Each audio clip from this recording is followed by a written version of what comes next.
Hello hi বন্ধুরা, ঘরে বাইরে সায়ন্তিকাস কিচেনে তোমাদের স্বাগতম জানাই। আজকে আমার কর্তা এই খাবারটা আজকে তোমাদের প্রথমে বলে দিই, এর আগে আমি নানের ভিডিওটা শেয়ার করে দিয়েছি, পোস্ট করে দিয়েছি, তো তোমরা ওখান থেকে দেখে নেবে। তো এখন আমি রিভিউ নিচ্ছি আমার কর্তার, মানে আমার বরের, যে কেমন খেতে হয়েছে।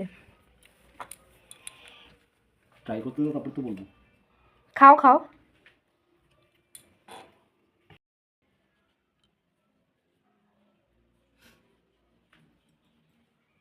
ফার্স্ট টাইম আমার হাতের বানানো নান খাচ্ছে, তো রিভিউটা তো অবশ্যই জরুরি। এই জন্যই বলে হচ্ছে বাড়ির খাবার আর দোকানের খাবার। যদি দোকানের খাবার যেটা আমরা খেয়ে থাকি সেটা বাড়িতে এতটা সুন্দরভাবে করা যায়, তাহলে মানুষের দোকানে আর খেতে যাবে না। এটা সত্যি কথা। Thank you so much. Seriously, তোমার যে ইটস ভালো লেগেছে, amazing, it's amazing. Thank you. তোমার যে ভালো লেগেছে এতটা, আমার খুব ভালো লেগেছে এত। প্রচণ্ড ভালোবাসি সফট এটা হয়েছে। খেতে, প্রচণ্ড। ঠিক আছে, তুমি খাও, আমরা পরের ভিডিওগুলো দেখতে থাকবো। তো টাটা।